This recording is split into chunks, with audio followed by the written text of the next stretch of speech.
علم ایک ایسا نور ہے کہ یہ جس سینے کے اندر بھی جاں گزین ہو جاتا ہے اس کو افضلیت اور فوقیت اور تفوق عطا کر دیتا ہے۔ اس کی بہترین مثال ابتدائے آفرینش سے جب جناب آدم علیہ السلام کی تخلیق اللہ رب العزت نے فرمائی، قرآن کریم کے اندر سورہ بقرہ میں ابتدائی حصوں کے اندر حضرت آدم کی تخلیق کا ذکر ہے۔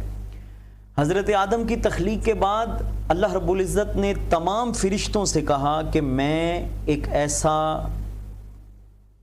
مخلوق بنانے والا ہوں کہ جب میں اس کو بنا لوں، اس میں اپنی روح پھونک دوں تو تم نے اس کے آگے سرب سجود ہو جانا ہے۔ تو یہ سرب سجود ہونے کے لیے اللہ رب العزت نے اس سے پہلے فرمایا کہ وَعَلَّمَ آدَمَ الْأَسْمَاءَ كُلَّهَا، ہم نے آدم کو تمام تر اسماء کا علم عطا کر دیا۔ تو اللہ رب العزت نے حضرت آدم، جس کو اللہ رب العزت نے بجتی ہوئی مٹی سے تخلیق فرمایا، ان کے آگے تمام نوری فرشتوں کو سرب سجود کروا دیا، سجدے کے اندر گروا دیا۔ اس کے پیچھے جو وجہ بیان فرمائی گئی وہ تھا علم۔ حضرت آدم علیہ السلام کو جو تمام فرشتوں کے اوپر تفوق عطا کیا گیا وہ علم کی بنیاد پر عطا کیا گیا۔ اسی طرح ہم قرآن حکیم کے اندر جب پڑھتے ہیں تو اللہ نے جب یہ سلسلہ نور، سلسلہ قرآن کا نزول شروع فرمایا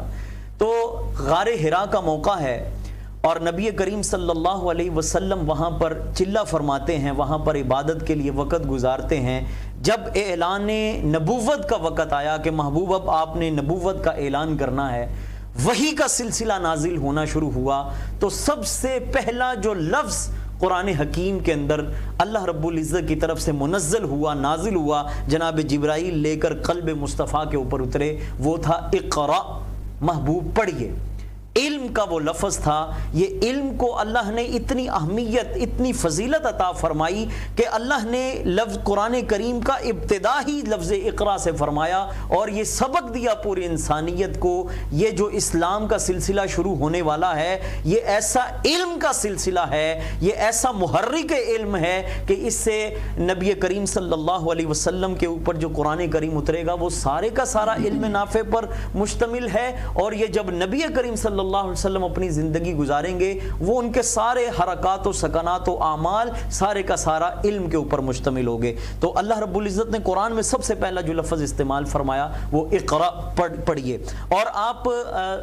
ذرا خیال دیکھیے، ذرا سورہ نساء ہے، اس کے اندر اللہ رب العزت نے اپنے حبیب مکرم صلی اللہ علیہ وسلم کو ایک جملہ ارشاد فرمایا، وَعَلَّمَكَ مَا لَمْ تَكُنْ تَعْلَمْ وَكَانَ فَضْلُ اللَّهِ عَلَيْكَ عَظِيمًا۔ میرے محبوب، ہم نے آپ کو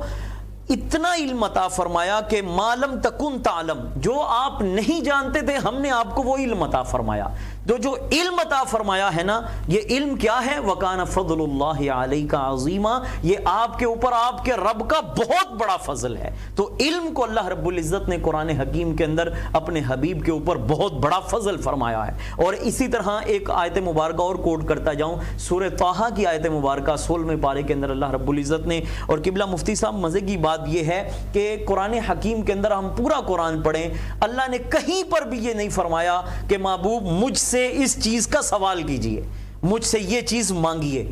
بلکہ دوسری طرف ہم دیکھتے ہیں تو اللہ نے قرآن میں فرمایا اِنَّا أَعْطَيْنَاكَ الْكَوْثَرَ، محبوب ہم نے آپ کو